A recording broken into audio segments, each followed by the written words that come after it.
Hi, everybody. Welcome to Tim's Vinyl Confessions. I'm Tim Derling, and this is a review episode of an album that's been out for a few weeks now, and it's a tribute album. And earlier this year, I reviewed the Triumph tribute, Magic Power, which the band sort of spearheaded. This is kind of the same thing. The members of the surviving members of this band are very involved in this, and it is Can't Get Enough, a tribute to Bad Company. Kind of a cool cover, just a play on the first album in that logo. But this is actually the first thing that I've ever bought that's put out through Primary Wave. And I think Primary Wave is associated with Hypnosis Songs. They bought so many groups' songwriting or song catalogs. Anyway, so this, it's not really on a major label, but yet it kind of is. So this is a 10-song authorized tribute album. Some modern acts, some classic acts, and members of Bad Company participate in some of the songs, but not all of the songs. So we'll get into it in a second. I just want to show you the packaging that's on the CD itself. I'm not sure how long this had been in planning, but earlier this year we lost Mick Ralphs, Bad Company guitar player, one of the main songwriters, and it's been years. I think 2006 is when Boz Burrell, the original bassist, died, and not that they cover the era on here, but replacement vocalist Brian Howe died in 2020. So we're down to Paul Rodgers and Simon Kirke, who oddly enough were also in the band Free together, and that gets referenced here too. CD itself, just very simple but very effective. There is one of these things, something that I do want to comment on. And I know I'm old, folks. I know. The clock is ticking. I'm 51. That's way too small. That printing is way too small.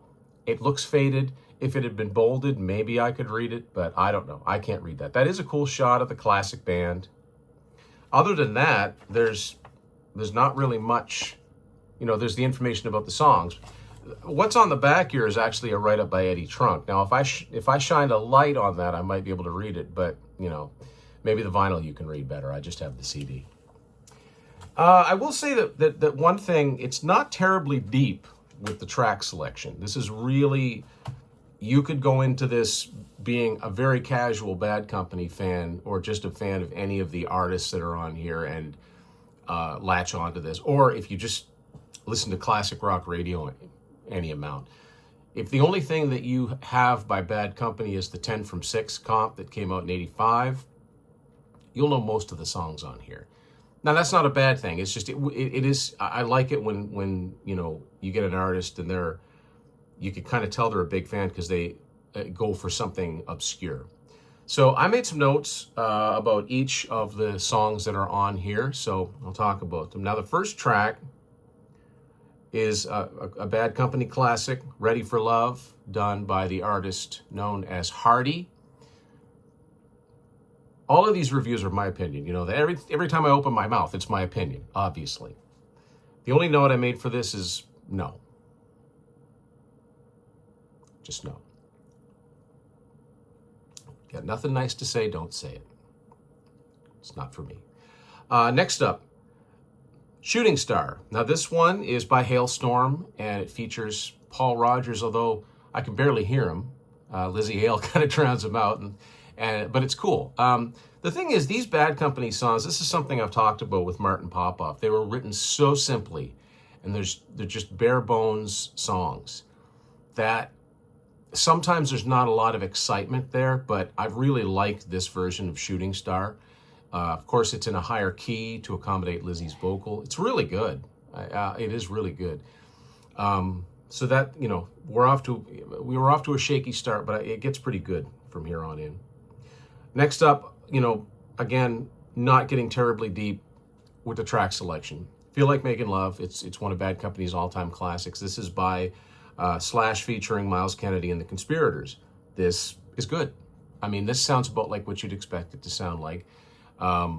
That song's been done a ton of times, but it's pretty hard to screw it up, especially you get to that chorus. It's just such a great riff and It's a fun song to drum along to, and it's a great song. It's a fantastic song. Some people call it a ballad. I disagree. The verses might be balladic, ballad-esque, but the chorus never was. But anyway, still maintained a pretty heavy song to get on AM radio in 1975. Next up, one of my favorites on here. It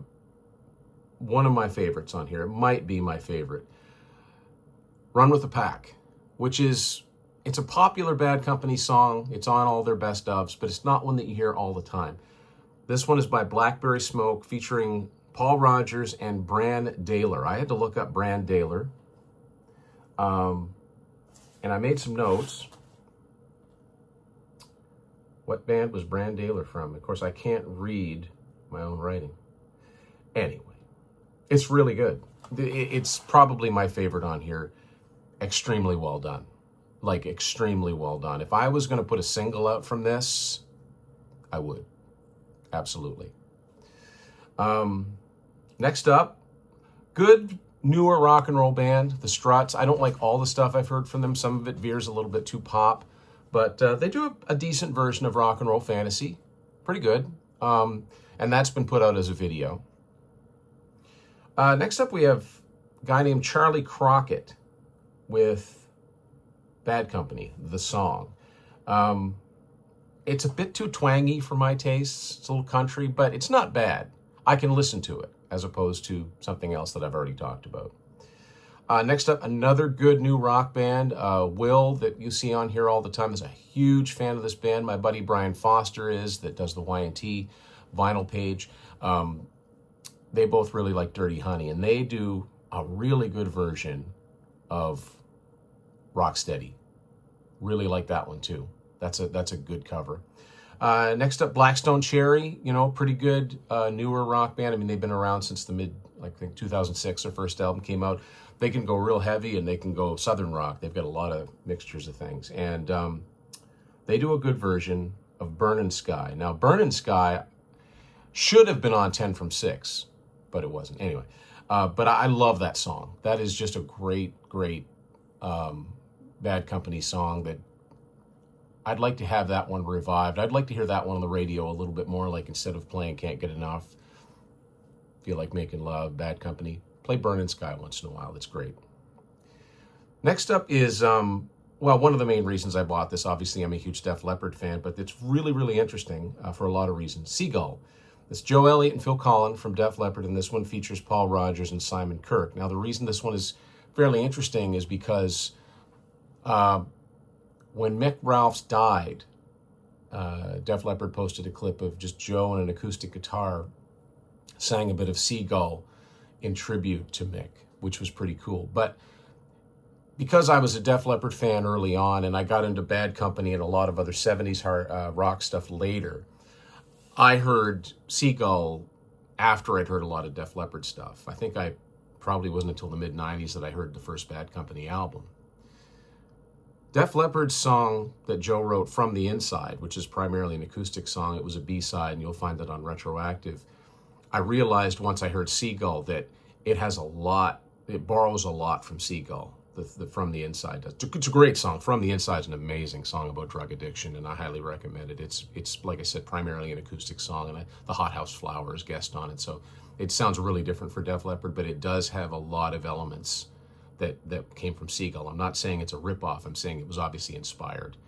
And it makes even more sense now that that's the track that was chosen. But what's cool about this is that Seagull on the Bad Company album is an acoustic song. This one is a full band song, which I like. They made it into a full band song, which is pretty cool. And then finally, we have the Pretty Reckless with All Right Now, which that's not a Bad Company song, but it is a Free song, which is Paul Rodgers and Simon Kirke, and Bad Company probably always did it because it was Free are a very influential band, but they didn't sell a lot of records, as opposed to Bad Company, who are influential and sold millions of albums. All Right Now was the big song from Free. It was a top 5 single, and it's been done I don't know how many times.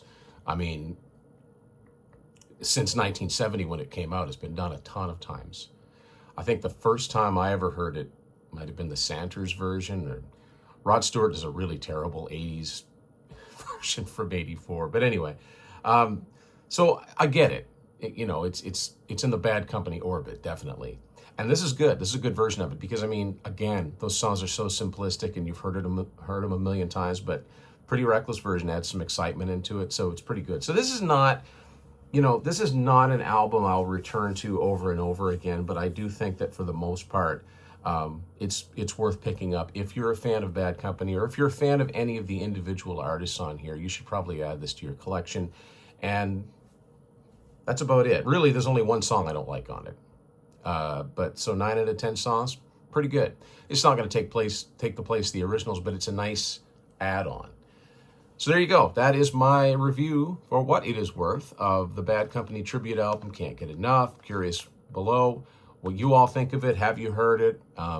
Maybe this will encourage you to go out and buy it. Link to order my books and TBC merchandise will be below in the description. I want to thank everybody for watching this edition of Tim's Final Confessions. We'll see you later.